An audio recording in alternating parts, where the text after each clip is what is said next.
It's public knowledge that the administration of President Muhammadu Buhari met a decaying health sector in 2015, and most Nigerians believed his government would help fix the sector. Also, the emergence of COVID-19 further re-echoed the necessity for prioritizing the health sector. But it appears only a little has changed in a country that parades some of the world's worst health indices. It's worthy of note that in April 2020, Secretary of the Government of the Federation, Boss Mustafa, expressed shock at what he saw in Nigeria's public hospitals, having inspected some of the facilities during the country's intense fight against the ongoing pandemic. Joining us to discuss Nigeria's health sector, just as President Muhammadu Buhari marks 6 years in office, is a public health lecturer at Babcock University and technical advisor for African Health at the Africa Health Agenda International Commission, is Dr. Jonathan Dangana. Dr. Jonathan, thank you very much. It's good to have you on the morning show. Welcome. Thank you. Good morning. It's good to be here with you. Thank you. Thank you for joining us. Well, if we cast our minds back to the beginning of this new millennium, of course, way before Buhari's time in office, back in 2001, Nigeria was among a group of African countries that agreed to budget no less than 15% for healthcare. If we fast forward to this year, 2021, 6 years into Buhari's presidency now, healthcare is some 7% of the total budget. Why do you think that that gap in allocating the resources needed hasn't been met by this current administration? Thank you very much for putting me through and bringing me on board to be able to share my thoughts as far as the health sector of Nigeria is concerned. I think one of the biggest issues is the fact that as citizens, we do not even have the privilege to hold leaders accountable.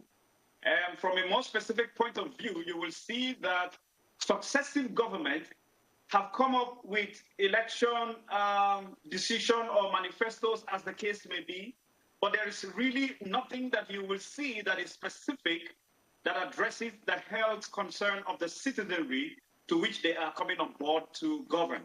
And in fact, the point that you alluded to, which is the 15% in terms of budget allocation, which is what we generally refer to as the Abuja Accord, there is literally no country that signed that treaty or signed that agreement that has kept to it. And this to show clearly what the priority of what each government has in stock for her population. So in my opinion, it is the lack of political will to understand what exactly the citizenry are going through that has brought about this menace. Excellent. Dr. Jonathan, you know, we're at 6 years now of Muhammadu Buhari being in office as a democratically elected president, of course.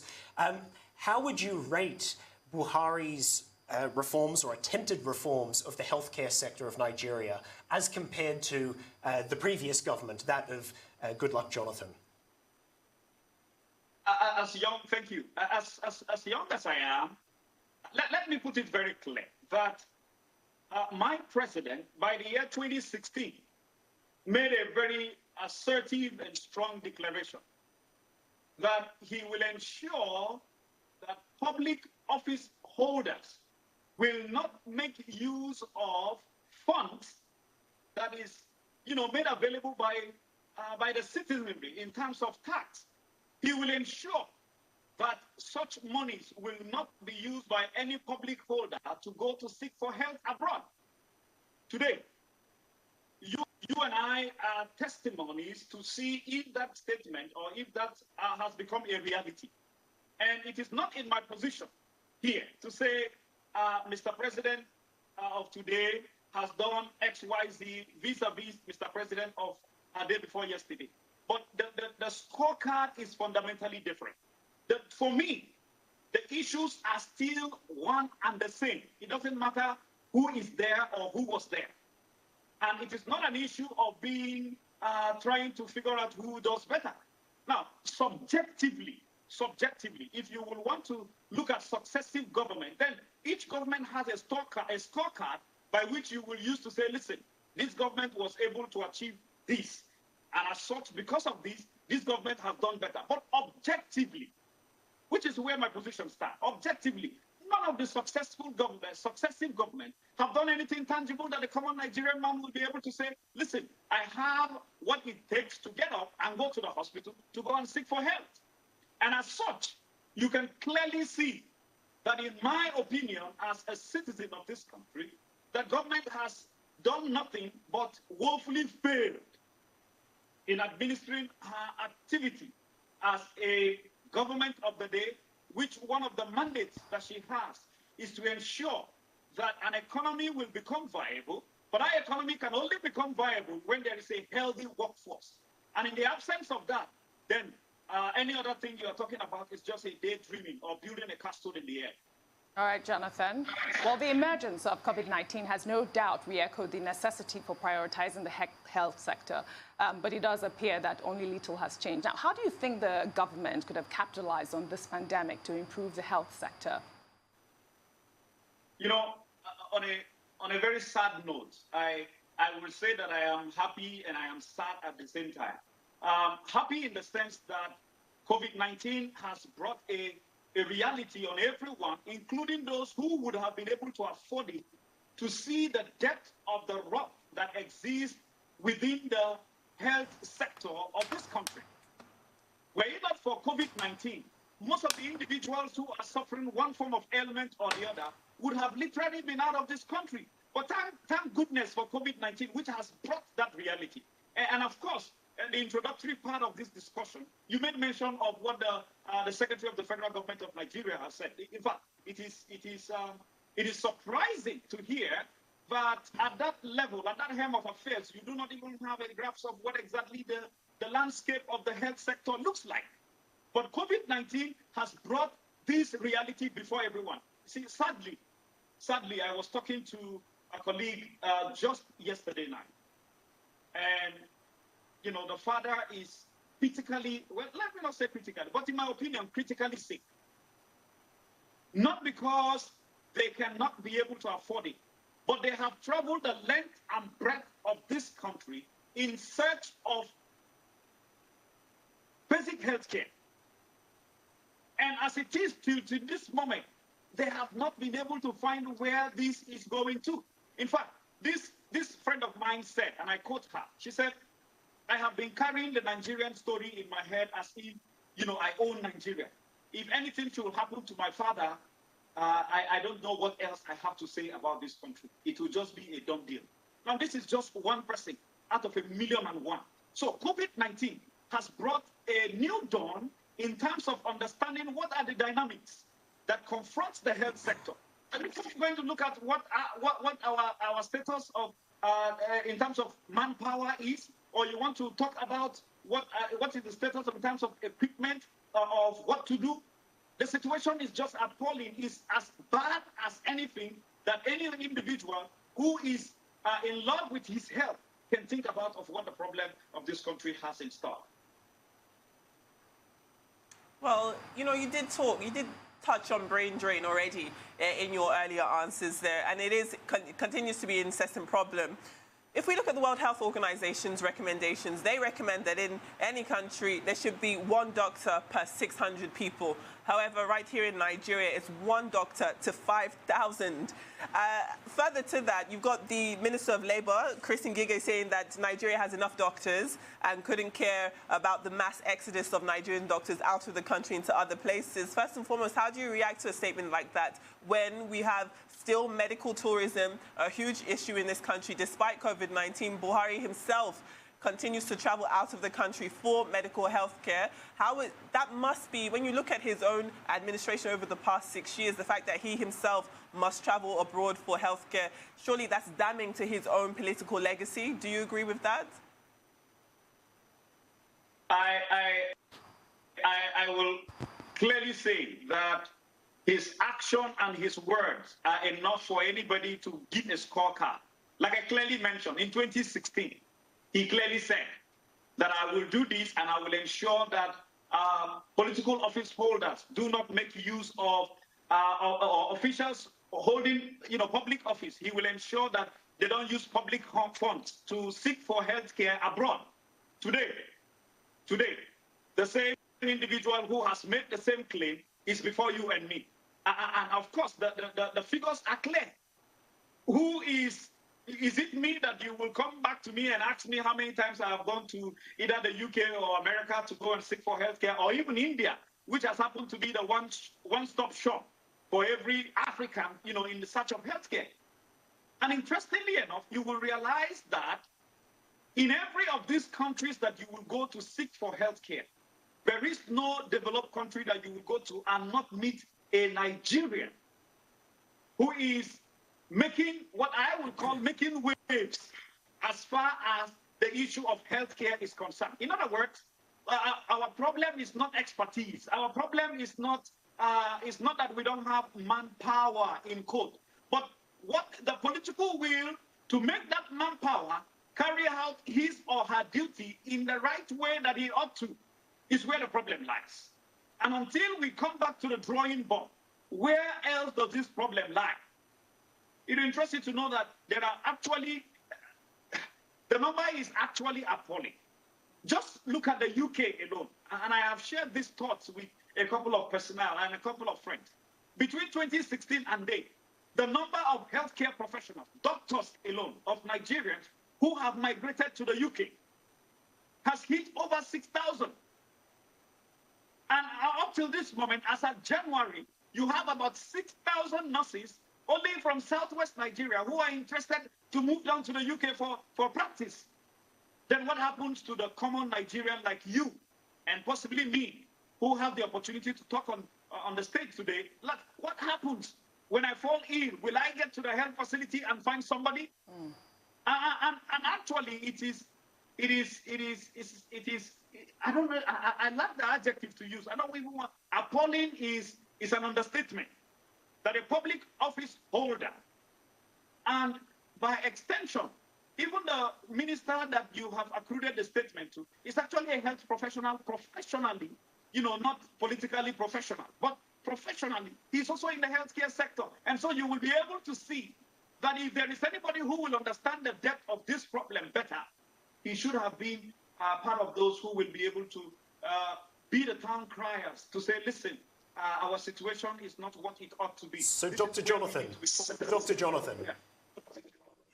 healthcare is a real policy ecosystem. There are so many different issues. Reforming healthcare is incredibly difficult, as you say, here in Nigeria, but also it is in the United Kingdom. Reforming healthcare in the United States is a political minefield. It's near impossible. A successive administrations in the United States have pushed to reform healthcare, and they've struggled. So I understand you say that there's a lack of political will here in Nigeria. Let's have a scenario. You've got an audience with the president of Nigeria. You're sitting in front of Mr. Buhari and you say, Mr. Buhari, to improve Nigeria's healthcare sector, to help Nigerians live longer, we need to do X. What is that? What's the one single policy that could be made better? In very specific terms, we are championing what is referred to as the universal health coverage. Dr. Dangana, we're going to go for a very short break. Apologies to have to interrupt you there. We're going to go for a very short break, and when we come back, we'll give you the opportunity to answer Oliver's question. Please do stay with us. We'll be right back.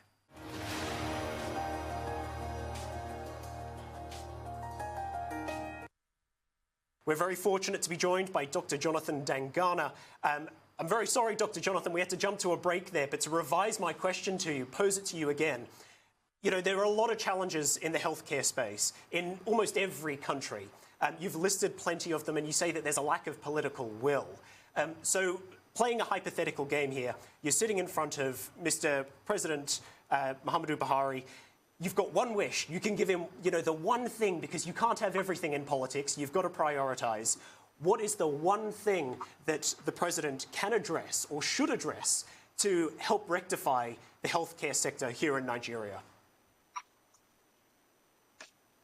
Thank you. Just as I said, there is a championing of the universal health coverage, which is making health accessible, affordable, and available to every citizen of each country, depending, and in this context, Nigeria. But beyond political will, as you have rightly mentioned, to have a reform in the health sector is a multifaceted issue. And there is the issue of financing. There is the issue of manpower. There is the issue of research. And these are all components that requires attention by the center.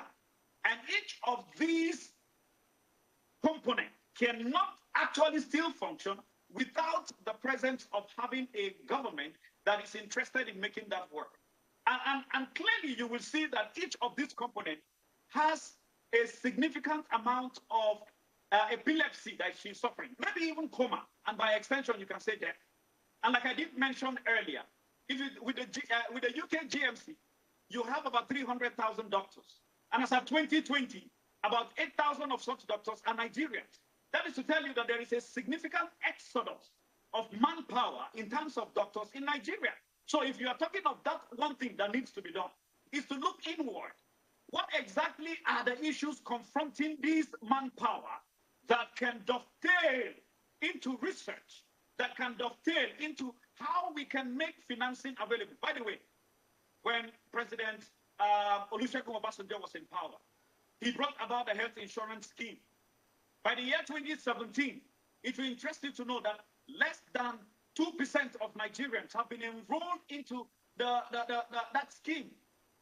And by today, which is 2021, we are still commanding less than 4%. It means that if you will look at it geometrically, then we may need another 50 years to have up to 60% of the Nigerian population to be enrolled in the National Health Insurance Scheme. Maybe the average Nigerian does not even know that there is something called the National Health Insurance Scheme. And even if they know, what exactly do they know about the insurance scheme that is available? But yet, these are agencies of government that year in, year out, are being financed. And in my opinion, I will tell Mr. President, until you look at health as an investment, then the narrative will continue to dwindle until we get to a point of even airlines will not be willing to take Nigerians to fly anywhere for healthcare.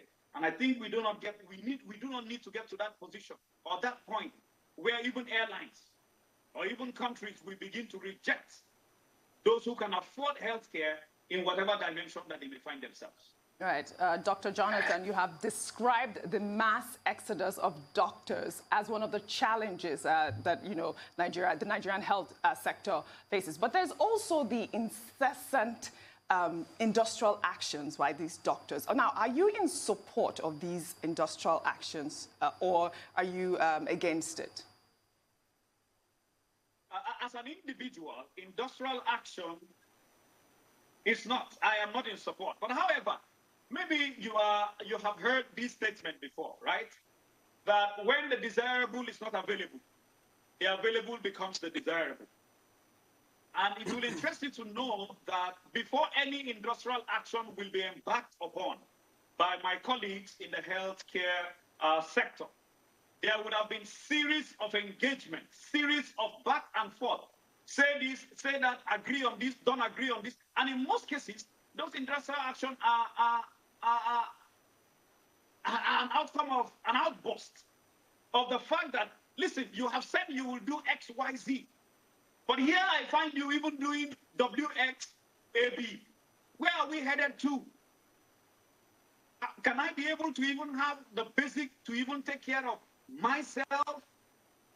And the few individuals that are available are suffering from burnout. And there is no way when you are burnt out that you can be able to carry out your duties effectively.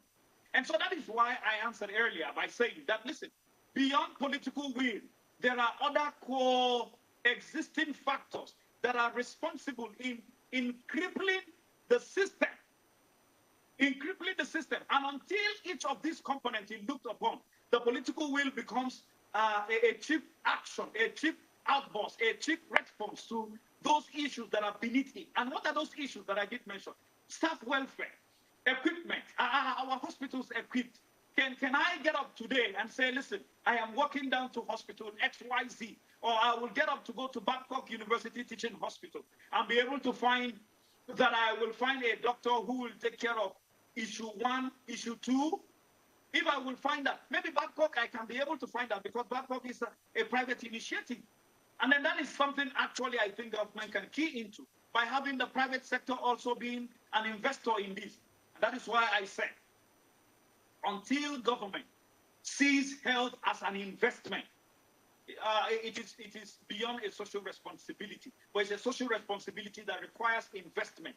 And one of the key things that we can make this investment work is by going back or, revamping our health system and looking at it from a universal health coverage perspective, which is making health affordable, available, and making it accessible for every citizen of the country. Understood.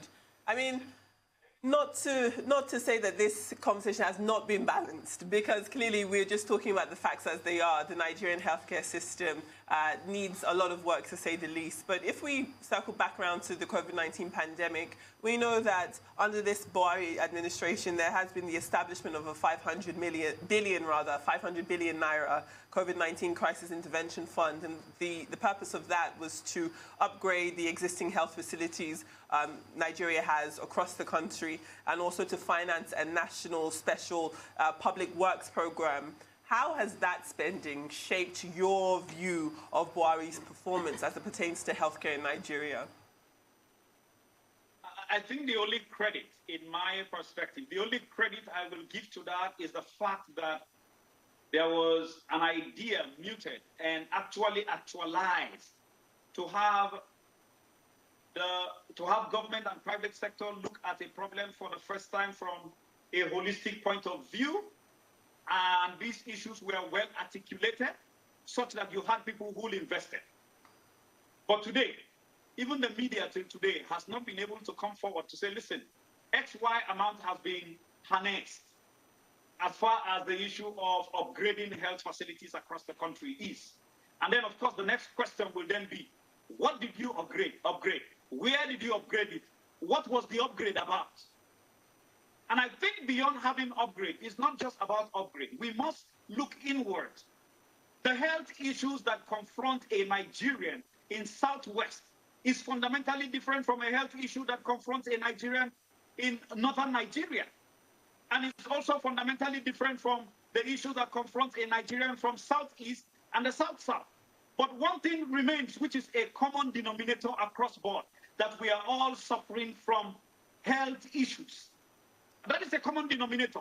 But then the point is the depth, the degree to which each of these issues are being addressed is fundamentally different. So if you are doing an upgrade, for instance, if the upgrade you are doing is, let's say you are buying PPE or buying hand gloves, as the case may be, could the health issues that are confronting Nigerians in Southeast Nigeria or in South-South Nigeria be PPEs? If the answer is no, then what are you upgrading there? Oh, we need theaters where doctors can perform surgery. And then because of the fact that you have that request, then you say, oh, all health facilities across Nigeria should all be equipped in terms of upgrading their theaters. But we need to be more objective, more populist-centered, more citizenry-driven, until we understand what the heartache of the common Nigerian is. And what is the common ache of the average Nigerian? Can I be able to access health? Can I be able to afford health? And until these issues are being confronted, then we're just playing round and round and round in circle with this issue. And of course, there are different ways by which some of these issues can be addressed. And one of it, like I did mention, is by re-echoing the universal health coverage. Go back to the basics of why the primary healthcare was in the first place initiated. Well, how are we faring? Why is it today that I will go to my remote village where I come from and I will still find a bottle of soda to drink? I will still be able to find a drink of alcohol. But when it comes to essential drug, I cannot be able to find that. There is nobody to be able to make that available. Does that not tell you that there's a problem in the system? So it means that the private sector can be brought in. It means we can actually look at what is the chain of activity of the private sector in terms of those who are in the business of, making drinks available. So, Dr. Jonathan, you've talked about the different challenges to health in both in all sorts of, in different parts of Nigeria, whether it's the north, the south, southeast, southwest. Can you point to a specific state in Nigeria that's really been a bit of a model for reforming the healthcare sector? Because obviously, the healthcare sector is very much a federal issue, but it's also a state issue when it comes to things, like you say, of supply chains, of education, of infrastructure. We've only got 30 seconds, I'm sorry, but if you can point to a state that we should be looking towards. I think it's more or less like you're asking me to tell you who is the best among the worst. But as it stands today, it requires a holistic perspective, regardless of state. And in this quest, it will not be fair on me to mention a state, because in my assessment, every state has. Well, I think we've just lost Dr. Jonathan there, but thank you very much for your time.